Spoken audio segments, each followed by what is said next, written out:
La clase de hoy es sobre la ULOS. Al final no sé quiénes dije y quiénes no. La de tragedia se va a posponer hasta abril, porque ahí se ha de hablar solo de canto, que de eso iba la tragedia. Al fin y al cabo la ULOS es el instrumento que la acompaña, pero no es el centro del espectáculo. Como no cabía todo, esta clase la vamos a dedicar a completar la de la ULOS doble. La ULOS es el instrumento, por definición, del sátiro, que es Dionisos. Con frecuencia se lo representa con la flauta, se lo asocia también, la flauta de pan y todas esas cosas. Pero el sátiro, por definición, es un señor que toca doble aulos, porque es Dionisos a quien representa. Aquí vemos uno con las manos en posición diferente, ya lo vimos. Algo sabrán, ¿no?, de Dionisos y del sátiro y todo eso, o algo de sonará, todavía hablamos así. Satirón, que eres un satirón, ¿qué te dicen? El sátiro invariablemente tañe la flauta o el aulos, tiene patas de cabra y acecha a las ninfas. Siempre está buscando un fin. Este es el sátiro. Vean que no saben lo que significa sátiro. Que eres un satirón. Ahí tiene todo, graciosillo y tal, pero algo quieres, la mano se te va a algún sitio. Bueno, etcétera. Aquí tengo por aquí. Aquí tenemos un coro de ditirambo. El ditirambo es la primera forma de la tragedia, o eso es lo que se cree. Y se cree que estos grandes espectáculos dramáticos, ya con una acción y música, etcétera, en los primeros siglos eran ditirambos, un coro más reducido, no tanta acción escénica. Ya veremos cuando la tragedia es que hay de todo, camerinos, máquinas, decorados, pues como casi como un teatro moderno.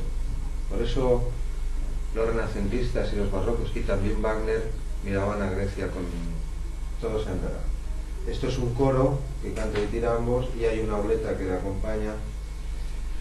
No hace falta que les diga los nombres, o sí, no, pues con que sepan que estaban bastante especializados.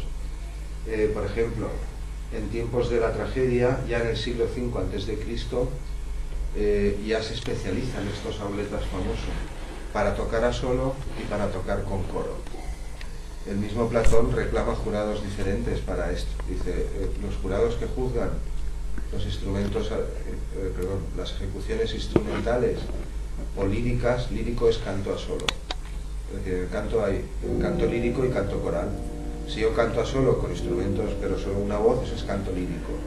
Mientras que si canta un coro, pues es canto coral. Es decir, ya en el siglo V a.C., en tiempos de la nueva música, los auletas famosos ya están especializados. El que toca con coros, el que acompaña coros y es famoso por eso, y es el mejor en eso, se llama choraulés, coraulés, mientras que el que es muy bueno, famoso por tocar a solo o con lira, se llama putaulés. En la tragedia lo intentaremos aclarar todo. Hay números, dentro de una tragedia, hay números a coro, números en los que canta un solista acompañado de un instrumento, o a pelo, que diríamos hoy, o dos solistas, y también hay números recitados, digámoslo así, ni cantas ni hablas, ¿no? Como los recitativos actuales, bueno, es una imagen, ya intentaremos precisar las cosas mejor. Pero el instrumento que se eligió frente a otros, el que siempre ha estado en la tragedia desde el momento, fue el aulos doble.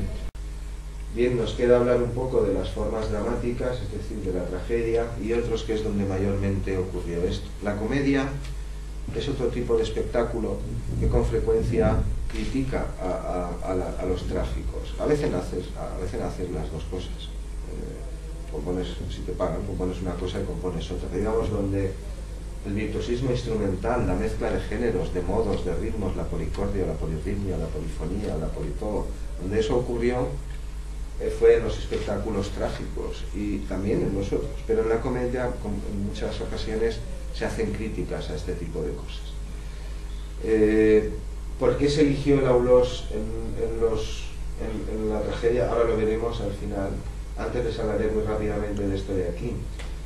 Muchos de los virtuosos que no llegaron a ganar premios a lo más alto, que habían estado estudiando también. Mucha de la gente que participó, pero no llegó, no se consagró, digámoslo así, se integró con frecuencia en compañías dramáticas ambulantes, algunas famosísimas que viajaban por toda Grecia, otras más modestas que cobraban menos, pero se limitaban a los tipos, como decíamos, una para Gandía, Cullera hasta teulada, pero luego había otra en la capital que esa, pues eso, hubo bastantes de estas compañías, y en estas compañías había actores, había cantantes y auletas. Con frecuencia era el auleta el que dirigía estas cosas. Ahora lo entenderán mejor cuando hable de esto. En estas compañías ambulantes, por ejemplo, ya en el siglo I, en tiempos de Neurón, aparece la figura primera auleta, segundo auleta. El auleta primero normalmente es el que dirige también, ahora lo aclararemos mejor. También tenemos por algunos papiros egipcios y algunas inscripciones, no muchas, detalles de los contratos que esta gente, ahora estoy hablando de auletas, lo que hacían los actores o los danzantes no lo sé, estoy hablando de contratos de auletas.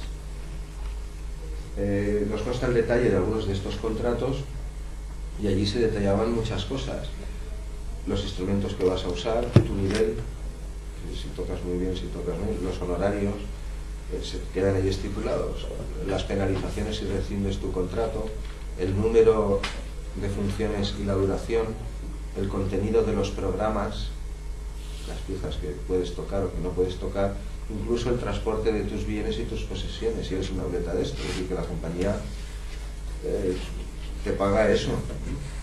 Pues yo tengo todas estas cosas, pues te las llevas. Una compañía ambulante, no voy a decir como un circo, pero algo así, se traslada cuando puede. Estas compañías, lo mismo que hacen después en el Renacimiento, ya lo veremos, y en el Barroco, a veces se utilizan los coros de la gente de las ciudades donde vas a tocar, pueden ser amateurs incluso, o de otros profesionales, y tú viajas con un cuerpo de técnicos, montadores, músicos, algo así.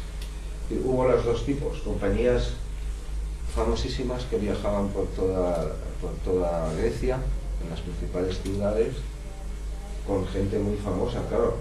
Ni eran los oficiales que tocaban en los grandes ritos, ni eran los vencedores que tenían escuelas y eran famosísimos porque formaban canteras y mucha gente. La de Tebas era famosa por eso, por la cantidad de auletas y el nivel con el que salían de allí, eran los mejores. Pero también hubo otras muchas compañías más pequeñas, más baratas, pues para ciudades que no podían pagar tanto. Me queda hablarles del aulos en la tragedia, o no exactamente, tampoco así, pero sobre todo por qué se eligió el aulos frente a otros instrumentos para acompañar estos espectáculos.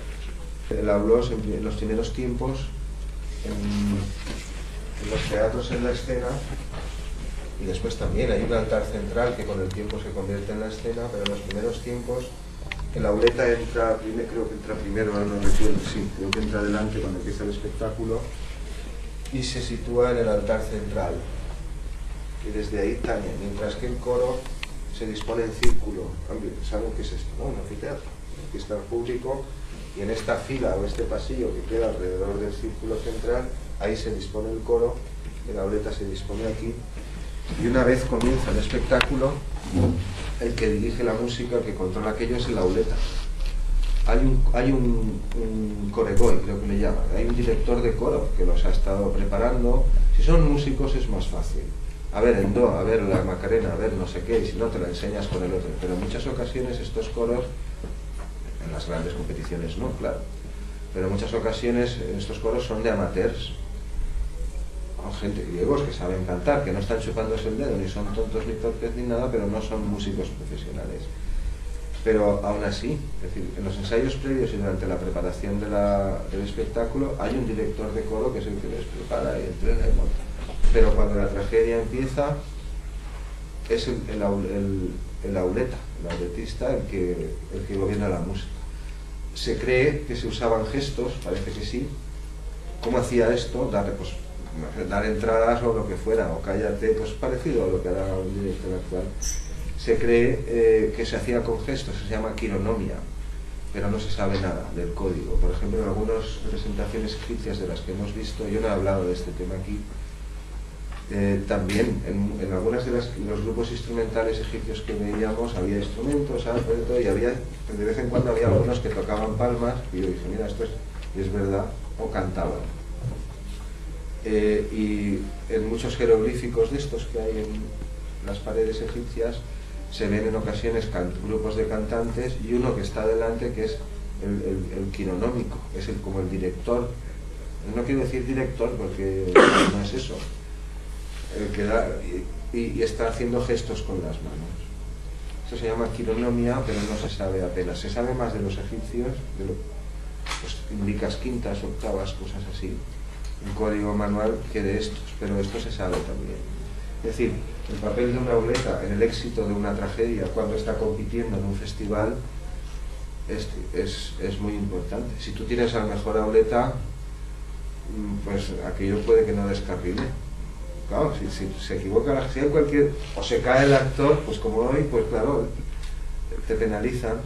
Es decir, los ricos atenienses con frecuencia financiaban estos certámenes, estos espectáculos, siempre querían tener al mejor si es posible, pero sobre todo en los festivales importantes, que la gente va allí, bueno, no vas allí a que te la den con queso, quieres que las cosas se hagan bien, se respeten, que gane el mejor, me refiero a todo el mundo griego. Estos auletas se asignaban por sorteo, entonces no siempre era posible.